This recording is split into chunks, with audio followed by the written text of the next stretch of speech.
Thank you. Well, thank you, Maurice. Maurice is tuning in from Arizona, I believe. And it's great to have you here, Maurice. Thank you very much. For those of you who don't know Maurice, which many of you will, you'll know he is author of the fabulous book Neptune, the 12th House and Pisces, and Astrology and the Evolution of Consciousness, Volume 1.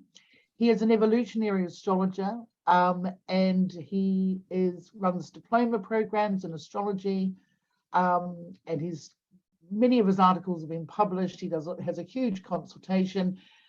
He lectures all around the world, and he's been to the AA before as well. And of course, I remember meeting Maurice years ago.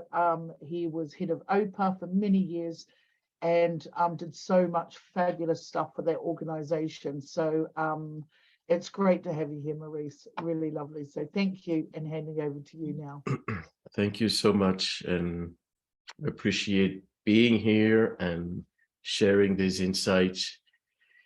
You know, it seems like many years, you know, we have a few more years until Saturn and Neptune come together. So the obvious question is why, why speak about it right now at a conference when there's so much that could happen in between? But because it is such an important cycle, and it's going to climax or, really be activated on the Aries point, 0 Aries, it's worth exploring and see.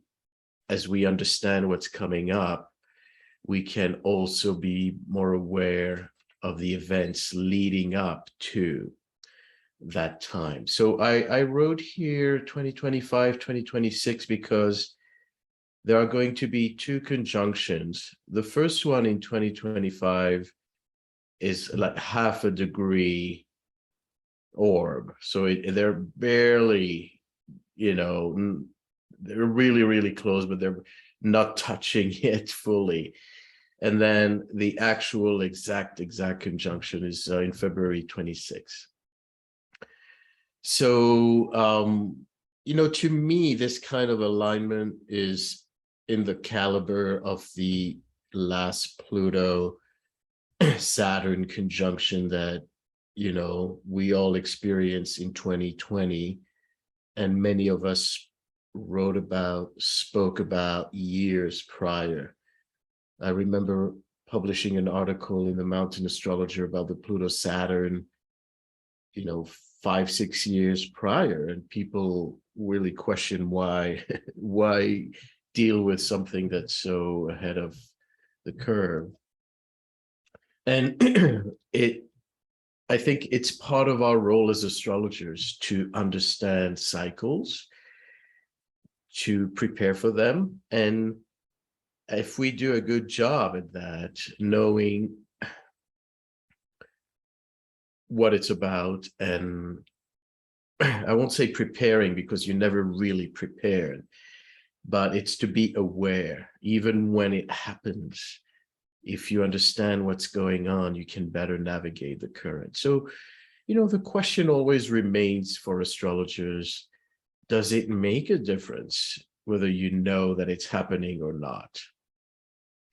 Would we have prevented COVID and the whole drama if the whole world was aware of a Pluto-Saturn conjunction? And I think probably not, but at the same time, we could have managed it better. We could have understood, the greater context. So let's see what this is about. I won't look at the chat. So if there's an important question, feel free to interrupt me.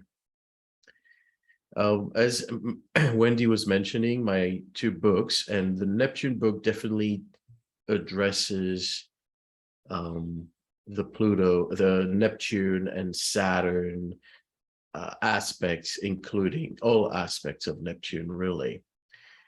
So yeah, feel free to check it out. It's a deep dive, but it really takes you to not just the expectations of what we can anticipate, but it takes us to the spiritual reasons, what is really behind this. So thank you for checking that out.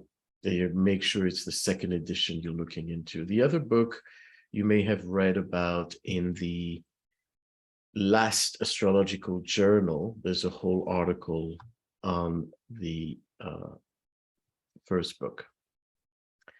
So, excuse me, I'm going to cough a little as it's early morning here, and I'm just gaining my voice back. So Saturn will be in Aries from 2025 to 2028. And there's going to be a retrograde period, same usual cycle that we're aware of.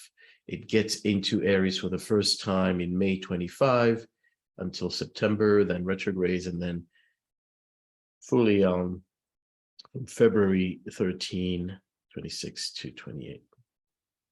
Neptune has a 14-year cycle per sign, and Neptune's cycle is really, the orbit of Neptune is really quite round. It's not an eccentric orbit.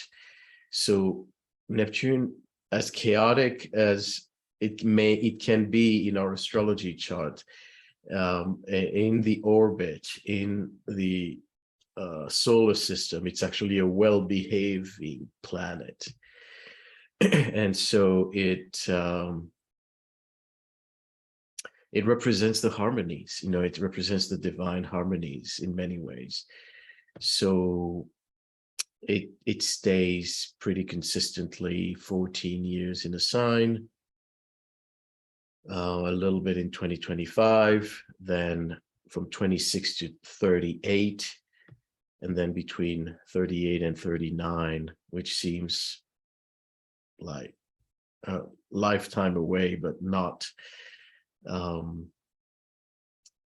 It's going to go back and forth between Taurus and Aries. The exact conjunction, as we mentioned, is on the 26th of February, 2026. As you will notice, usually planets move to new signs when the sun is in proximity. Usually the sun is 45, maximum 45 degrees away, sometimes more. For example, as Saturn moves into Aries, the sun will be early Gemini, and that's a 60 degrees distant.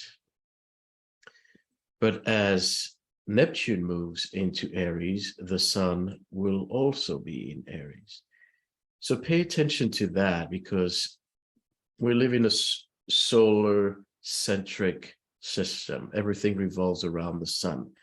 And you will see that all the great conjunctions of these slower moving bodies and all the ingresses of these slower moving bodies have always a relationship to the sun. The sun, the king, the ultimate overreaching presence and giver of light, it seems to supervise, to honor whatever conjunction is happening. And even during the exact conjunction, as it happens in Aries, 0 Aries, the sun will be early Pisces, so less than 30 degrees away. As I mentioned, the conjunction, there's an earlier conjunction at 1 Aries, less than a degree orb, in July 2025. Then Saturn and Neptune will both be in the sign of Pisces prior to the exact conjunction at 0 Aries. So they will both be into Pisces. They will both be within, 10 degrees of each other. And earlier on in 2025, we'll see them building up, kind of part of a huge stellium in Pisces. So we're really having a very interesting time where right now we're in 2022, the end of 22. Saturn is about to move into Pisces next March. And, the modern ruler of Pisces is Neptune. So Saturn is in Pisces and Neptune is in Pisces. So they're both really activating this Piscean energy, getting closer and closer together. And then that final meeting at 0 Aries. So I'm going to briefly look at the chart just to give you a visual, and we'll come back to these slides. So that's the February 26, actually, not 20. It's actually February 20. It's my mistake. 2026.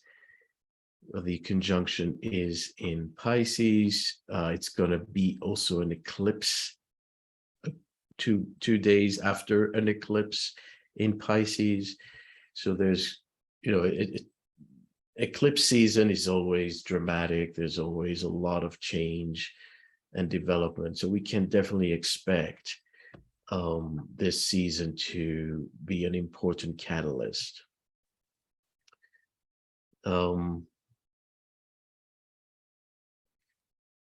This is the buildup in February 25, as I mentioned. Saturn and Neptune are getting closer and closer together in the sign of Pisces. So here, before the Aries point, there's already a lot going on. And imagine that planets that are in aspect to the nodes are always gaining prominence. They dominate the scene. So we're going to have for several months Neptune in Pisces, on the North Node in Pisces, and then Saturn nearby. So there's a lot happening that will lead up to the exact conjunction. That's the purpose of really examining this cycle ahead of time. So that's giving you a visual of the charts. Let's go back to our astronomy. I would like to give you a little bit more data about the cycle itself before we dive into what it actually means. So the conjunction comes, the Saturn and Neptune come together roughly every 37 years. Usually, Saturn has more of an elliptical orbit, so there are variables from cycle to cycle. So going back, a couple of 100 years, he was in 6 Sagittarius, and that's when Lincoln and Darwin were born, exactly on that conjunction. Interestingly, in Sagittarius has to do with belief systems, we know, but it also has to do with philosophy and expansion, development, travel. It has to do with multiculturalism. It also has to do, because of that, with racism. The shadow side of Sagittarius, especially with Saturn in Sagittarius, is prejudice and racism. So we see Lincoln born with Saturn, Neptune in Sagittarius, and really reflecting his own evolutionary lesson about bias and how that affected the collective. how he eventually was the trigger to abolish slavery and racism in the United States. Not abolish racism, unfortunately, but how he was a catalyst for a change in including African Americans. Darwin also, interestingly, they're born up not just on the same year, but the same day. So that's an interesting study that I actually explored in the book on Neptune. Their chart is in there. Interestingly, about 37 years after that, it happened in Aquarius, and it was the discovery of Neptune that year. So Saturn, Neptune, obviously Aquarius has to do with space, and Neptune has to do with the ultimate frontiers, with dissolving boundaries. So the fact that we discover Neptune actually, as it travels Aquarius, is kind of interesting, but not surprising. Later, 37-ish years later, it was in Taurus, and there were several political activations. Then obviously, we couldn't go more deeply into historical facts, but I just want to give you a glimpse and understand a bit of the sign of the times. So in the United States, there was such a thing as a Chinese Exclusion Act, which was a first attempt to limit immigration. So we speak about boundaries, Saturn, and we speak about regulating population. And England occupies Egypt following a change of regime. There was a coup in Egypt, and England was very concerned about access to the Suez Canal. So it basically went there to protect the passage between the Mediterranean and the Indian Ocean. So we see territorial issues, in Taurus, and we see the protection of assets, Taurus, a lot of financial incentives that activated this. 37 years later, in Leo, and we have the end of the Russian monarchy. So we see those different activation, and the sign really captures what it's about. So the Bolshevik Revolution, and I believe Andre Barbeau spoke about the fact that the Saturn-Neptune cycle very much activated all kinds of milestones for the Soviet Union. I have a whole video on how the Uranus-Neptune cycle has to do with socialism and has been present in all the milestones, including the important figures of the socialist movement, communism, and then the rise and fall of the Soviet Union.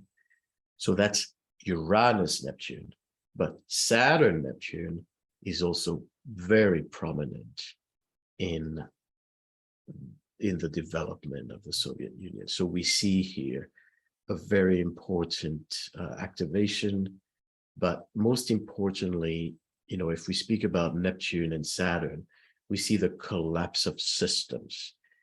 With Lincoln, it was the collapse of the slavery. And in Leo, it was the collapse of the monarchy and the rise of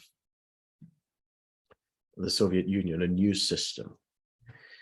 In Libra, 37 years later-ish, that's when Queen Elizabeth ascends to the throne following the death of her father, George. And so a new era of leadership, of public figure, and a new era for England. It's also the time that Stalin dies soon after, in 1953. And interestingly, there's another coup in Egypt, which ushers in the end of the British influence and dominion in Egypt, the liberation from the United Kingdom, and the rise of modern Egypt. So we see again, a dissolution of imperialism and the rise of a new system. So interestingly, 2 cycles prior, the Saturn Neptune in Taurus led to England invading Egypt. And in 1952, that's when England withdrew from Egypt. Also, a lot of development around the polio vaccine in the early 1950s. There were different stages. So I won't say that, they found the vaccine just that year, but there were successful attempts, successful milestone in the development of polio, which I believe is immediately related to the Saturn-Neptune conjunction. And then, of course, the last one was in Capricorn, and very, very recent in our history, where the end of another regime, but not just a regime, a whole system collapses, and a new era begins in Eastern Europe and Asia, where right around the time of the exact conjunction, the Berlin Wall is destroyed.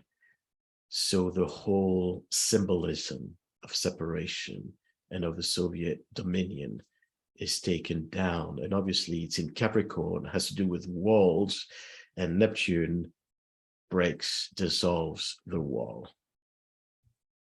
And then here we are, coming up in Aries. So another visual, you see here the different conjunctions around the natural wheel of the zodiac, beginning in Sagittarius in 1809. Then it moves, each conjunction, it moves forward roughly 79 degrees. Sometimes a little more, a little less, but thereabout. So the second one was in 27 Aquarius, then 16 Taurus, then 4 Leo, then 22 Libra. Now we're in this cardinal from Libra, Capricorn, Aries. And then obviously the next one's going to be in Gemini. And it's going to start several, about three conjunctions in mutable signs. So the fact that it's in a cardinal sign is always important, because the cardinal signs obviously have to do with a new identity. They have to do with new cycles in and of themselves. The fact that it's a cardinal sign, does suggest that there's something really, really brand new being seeded. So not only is it in a cardinal sign, but it's in the first cardinal sign, and not only in the first cardinal sign, but on the first degree of that cardinal sign. So there's so much freshness in that it's we can expect really, really far-reaching global changes, in the course of these 2 years, in the course of this conjunction, and leading up to, as we mentioned.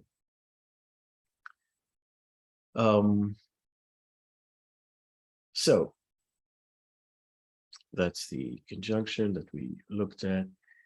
I just want to look at, the previous time that Neptune entered Aries, and that was the beginning of the Civil War. Yay. So interestingly, the United States was born soon after a conjunction. Saturn, Neptune were, just 20 plus 22 degrees apart. And then the Civil War occurs as Neptune enters Aries on the IC of the United States. So if we say that the Aries point is a catalyst for change just because it's the first degree of the zodiac, the fact that it is strategically placed in the Sibley chart of the United States on the IC is very meaningful and important. This happened to coincide with a Uranus return, Uranus-Mars, more precisely. So the United States was born during a Uranus-Mars cycle in Gemini, and the Civil War reactivated that. A lot going on. The United States is also going currently through its Chiron return. So that big Aries conjunction is going to be on the IC of the United States. Anything on the node, anything on angles, big deal. So let's again further explore these. I'm looking here at previous times that both of them conjuncted in Aries. So every 323 years, Saturn and Neptune come together in Aries for 3 times. And as we said, it's a 79-degree gap between each conjunction. So each of the new conjunction in Aries adds up to a 10-degree gap. So 92 BCE at 27 Aries, then 323 years later, 10 degrees earlier, 16 Aries, then 10 degrees earlier, 6 Aries. Then there's a big gap, which changes, and then again, they come in threes. 21 Aries, 11 Aries, and the current one, 0 Aries. So we can, I don't want to spend all the time looking at all the historical events, giving you the dates. You can, further explore what happened during those times historically. And probably you will see a thread that is weaved between those cycles. So what is it about? Let's unpack that. Saturn and Neptune are often regarded, as opposites, because Saturn represents the material world and Neptune represents what is beyond the physical, what is abstract, spiritual inclinations, and religious aspiration is something that is very of the ethereal world. So sometimes Neptune, relates to delusions, naivete, false hopes, whereas Saturn is so practical, and reflects our need to implement very physical boundaries. So they seem at odds as a pair. But, you know, in nature, there are always common denominators. There's nothing that is completely at odds that cannot work together.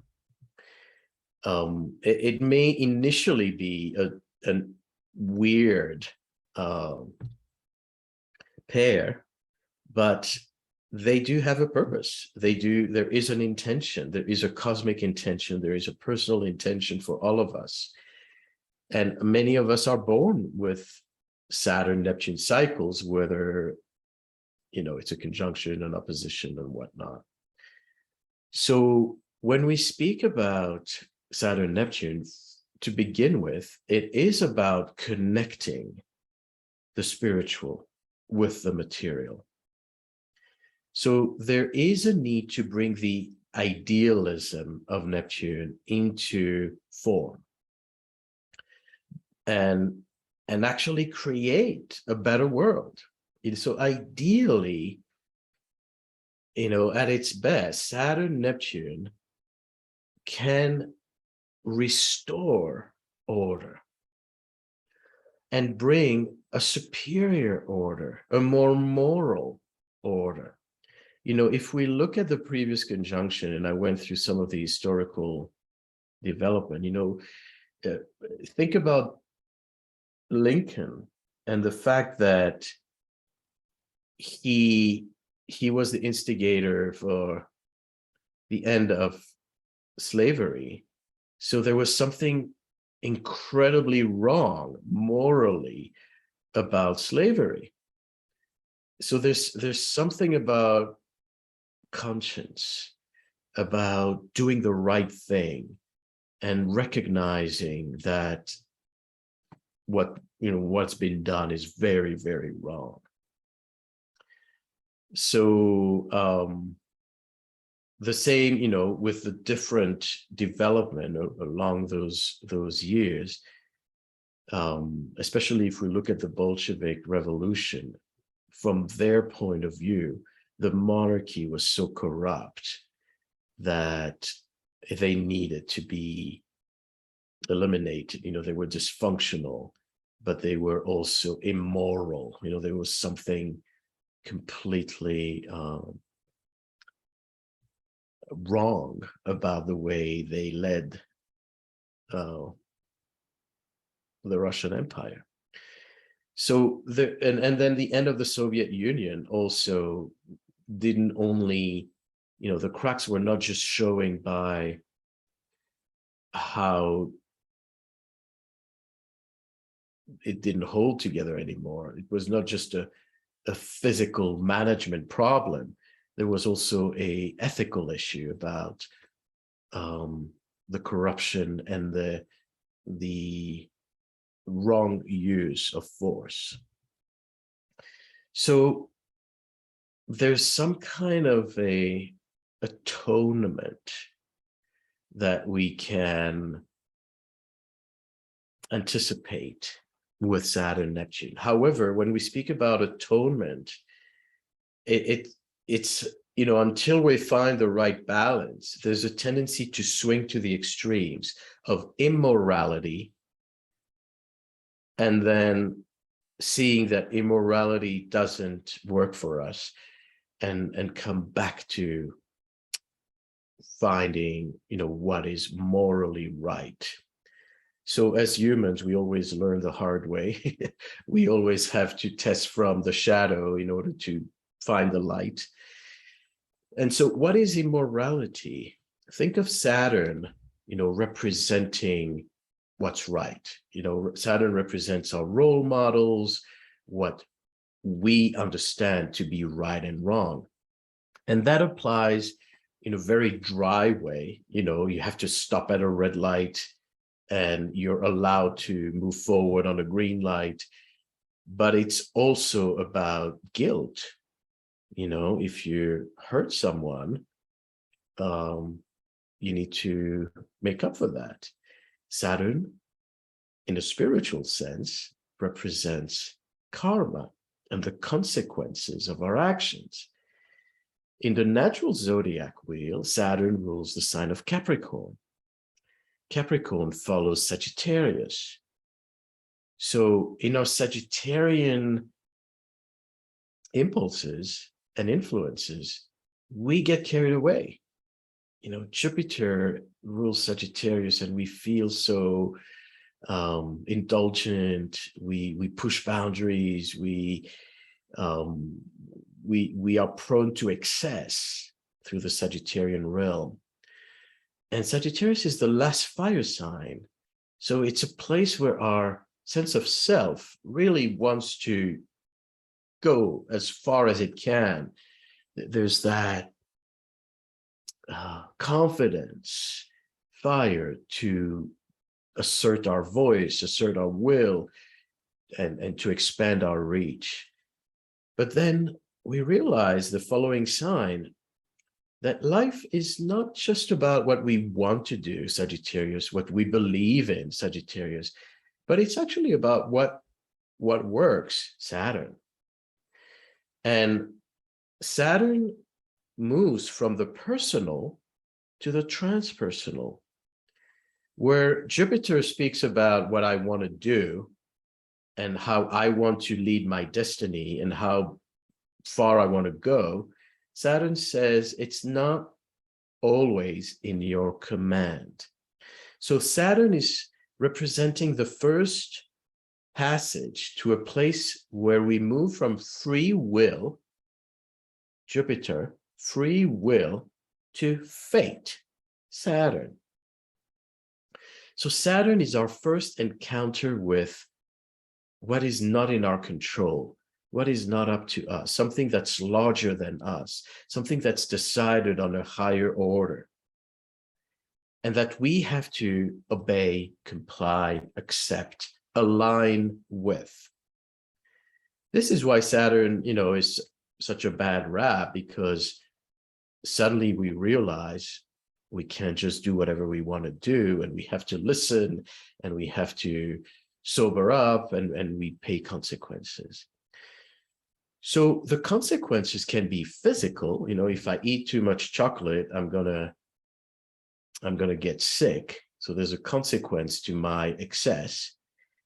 But there's also a consequence that is moral, that is not just physical, as such as, again, if I am hurting someone else, if I am stealing, if I am dishonest, there will be some kind of consequence. So Saturn represents our ability to recognize our sins. And that's a very charged word, because what is a sin? Who decides? Good question. That's where Neptune comes in. So Neptune represents that which is beyond human control. If we speak about fate, the last three signs, Capricorn, Aquarius, Pisces, are the three signs that are beyond egocentric control. So these last three signs and their respective modern rulers, Saturn, Uranus, and Neptune, represent what the ego has to align with, a higher order, something that is transpersonal. And Saturn is kind of the bridge between the personal and the transpersonal. So, as I said, Saturn is the first gateway for us to realize that we need to align ourselves with something that has a higher meaning and role. So the last station, Neptune, represent that which came before us. So Saturn represent, from my perspective, the way I refer to it is the cosmic womb. Where we spend time before incarnating. If we refer to the Pisces and the 12th house, the 12th house is the gestation period before the first house. So the first house is our birth, is our self, is the me coming, is the baby separating from a mother. But the 12th house is where we're in that completely passive mode, where we are part of the universal consciousness. And so just like a baby in the womb, we're nourished. We are just receiving divine providence. And we don't make decisions. We just go with the flow. We are in the flow. So from a Neptunian point of view, our relationship with Neptune is our relationship with all the things that exist, but we don't have control over. You don't have control over the fact that the sun rises every morning. You don't have control over the fact that the sun, is at that proximity, or that the trees are green, or that the sky is blue, or that, there's a gravitational force that connects you to Earth. So all these things that you're just born into, that you just accept as a matter of fact because they were there, who put them there, who knows? But Neptune has to do with your relationship with your life, with the way it is, with the fate aspect of your life. So when Saturn and Neptune come together, it is a time where that morality and judgment is of higher order. It's not just human-made. It's not just about, what the government decides on a personal level. But it has to do with a higher spiritual order. And in a way, there's a dialogue between Saturn and Neptune of how to implement a higher spiritual order in the physical reality, in the human world. So people who are born with Saturn, Neptune are people who can swing from those extremes of having no role model, feeling like their parents were not there, whether they were busy or whether they were ill or whether they were just weak and didn't perform. So there can be a feeling of not having a physical role model, not having proper guidance, and feeling disoriented in this world. But then experiencing an awakening through a spiritual realization, meeting a spiritual teacher, going back to religion, perhaps, and finding guidance through a spiritual system.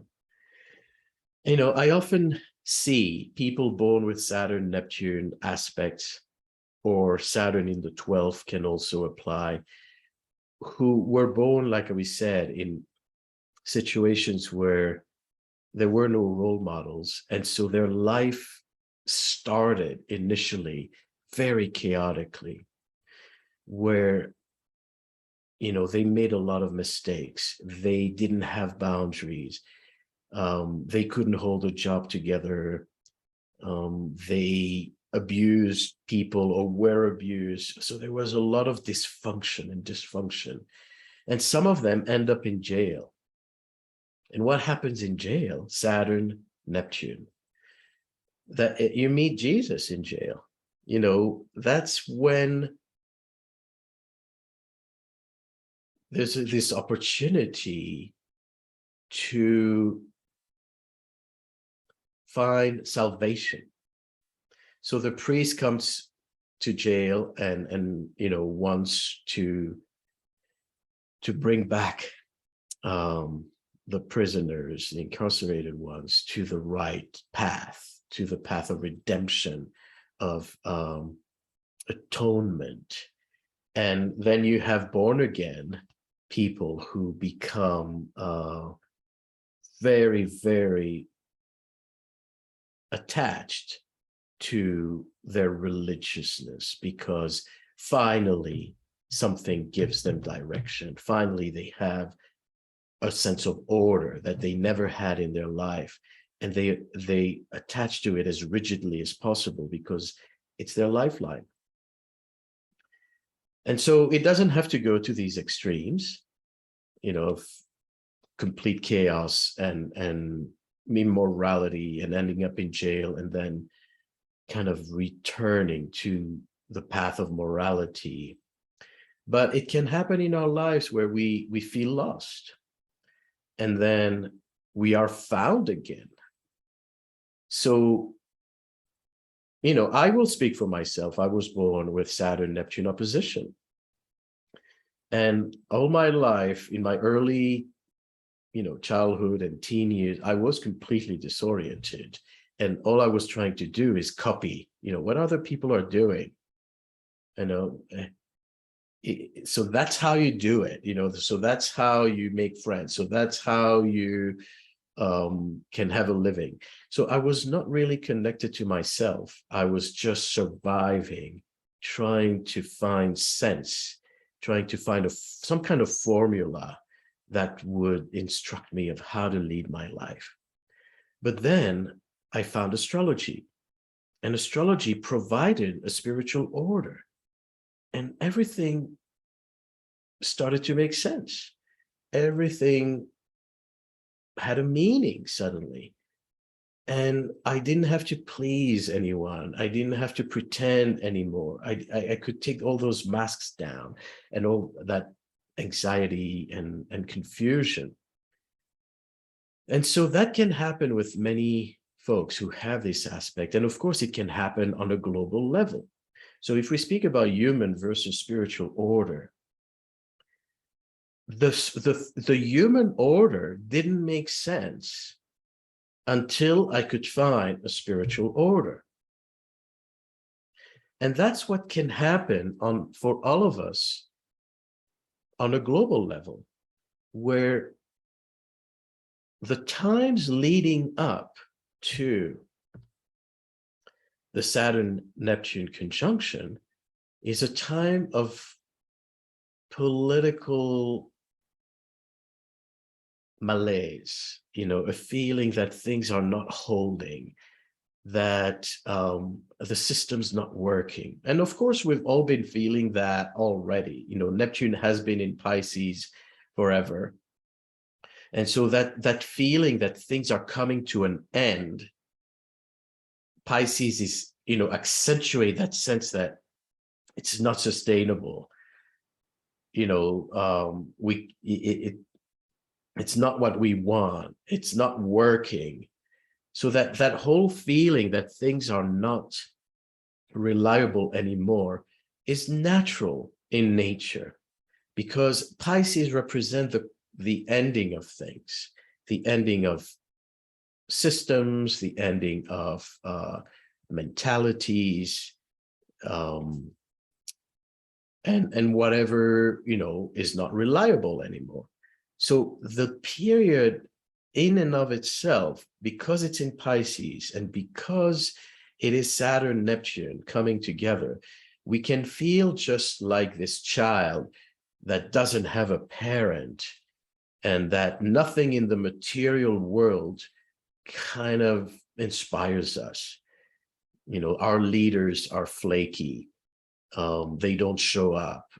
There's no real reliability, accountability, and we feel like abandoned children in this world, trying to make sense of what's in front of us. But we may not even know that we are confused. We may not even know that we are disoriented. But then, as both Saturn and Neptune will continue to develop and move forward into Pisces, that feeling of dissolution, collapse, is going to accentuate. But at the same time, it's like you're freeing space in your consciousness as you dissolve the old, you're freeing space for a more enlightened, a more just, morally sound, new system to come forward. So obviously this affects leadership everywhere in the world. It affects our own personal leadership, you know, in our own life. How do we function as parents? How do we respond to our own role models? And then how that is projected collectively with leaders in the world and the systems we live in. So, you know, I wrote here, malaise, loss of direction, leaders disappoint, leading to revolutions. You know, just like the Bolshevik, they were fed up with the monarchs just being completely out of touch and dysfunctional. And the same way people were fed up with the Soviet Union, and people were fed up with the slavery. So we reach a point, and even the United States, you know, we said the United States was born shortly after a conjunction of Saturn, Neptune. There was also that feeling of being fed up with the dependence on England and the taxation system. And so there was this huge cry for liberation. And so that's the feeling that leads up to the Saturn Neptune, is we're fed up. And there's something that is not just dysfunctional, but it's morally wrong. And we are aspiring for higher justice. Unfortunately, until we find that higher justice, we can be in a situation where things are completely unstable. So eventually there's an emergence of this new dawn, this new leadership, this new system. And, you know, we speak of enlightened leader. I'm putting this in quotation mark because it's all in the eyes of the beholder. You know, in the human realm, nothing is perfect. There's always a shadow side, but it is what is perceived as more enlightened at the time that it happens. So it's relative to where and how and when it happens. So looking forward again, I want to show many leaders who are born with this conjunction. The reason is that Saturn and Neptune are immediately related to governance and to morality and leadership. So in a very extreme way, we talk about chaos versus rigid order. You know, the born again, the prisoner who led an immoral life, who is then rehabilitated through religion, the born again. So that's an extreme. But in a more mundane way, the reason why many leaders are born with Saturn, Neptune is because they can represent this enlightened authority at the time that they rise to power. And they can also bring a sense of order, Saturn, to the collective, Neptune. This is one of the things I really highlighted in my book on Neptune, is that Neptune represents our ability to access collective consciousness. Because Neptune represents universality, it represents that which is beyond individuality. It dissolves differences, it dissolves our personal identities. You know, am I Black? Am I white? Am I British? Am I Chinese? From a Neptune point of view, your labels don't matter. Because Neptune says we all come from the same cosmic womb. So through Neptune, we can we can channel that collective consciousness. And anything that touches Neptune has the potential to reach the masses. So when Saturn and Neptune are together, our leadership, our ability to serve as role models can be far-reaching, can affect collective dynamics. So several, very prominent US presidents, we may say some of the most popular US president, Roosevelt, who, brought the United States out of the Depression, and then, was kind of a symbol of restoration. So you see his Saturn Neptune was in Taurus, where there was the 1930s depression and complete financial collapse. So that's he lived through that chaos of Saturn Neptune in Taurus, and then he restored economic order, and he implemented new social policies, helping people who were destitute and didn't have means. So that's when, many social services in the United States were implemented, because it had to touch the collective. JFK, with Saturn and Neptune in Leo, and being this progressive leader, very charismatic, and also wanting to bring change. And then Lincoln with slavery and racism and prejudice in Sagittarius, the fear of foreigners. Sagittarius is the foreigner. So Saturn, the fear of foreigners, Saturn, Neptune, and how to overcome bias, racism, prejudice.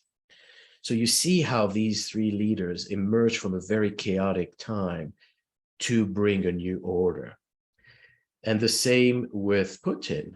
Putin was the first Russian prime minister or president who emerged from the Soviet Union, even though Yeltsin was the first president of the modern Russia.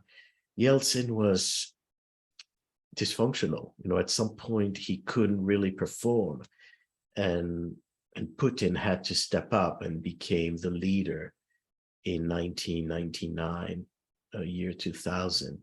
So he was also kind of the new hope at the time. And of course, we'll see how that affects him, because he is now obviously perceived as the corrupt, immoral, despotic leader who is, trying to overtake the Ukraine and erase their identity. Of course, there are many sides to the story. I'm not going to argue politics. I'm just talking about what's going on in the world. So just quickly, I wanted to show these slides because it is relevant to what's coming up. That's the Bolshevik Revolution, Saturn, Neptune in Leo opposing Uranus, the end of monarchy in Russia, Leo. Then we have the birth of the Soviet Union with the sextile between Saturn and Neptune. Then we have the birth of Vladimir Putin and the death of Stalin. So as Stalin dies, Putin is born under this conjunction. And Stalin was, in a way, a leader whose moral compass was in question, was very much questioned. The Berlin Wall falling, and then here we are. I wanted to just bring this chart up because soon after we experience the Neptune-Saturn conjunction. Sorry, Maurice, just a minute or so left. Sorry. How much time? A minute or two. Okay, no, that's fine. I'm at the end. Thank you. So I'm just saying here, as we see this chart, soon after the Neptune-Saturn conjunction in Aries, all the slow-moving planet, the outer planets, except maybe for Saturn, but Saturn is still very much involved close to Neptune. They're all going to align at 4 degrees of a extroverted masculine sign. So we're moving from the Capricorn, Pisces, the introverted signs, to the Aquarius, Aries, Gemini, and Leo. So all these signs are signs that are extroverted, creative. So we're moving to a place that is going to be more creative, where, you know, there's going to be a revitalization of, you know, on a global level, coming out of our caves, coming out of all that internal processing, and being ready in a way to bring something very new to this world.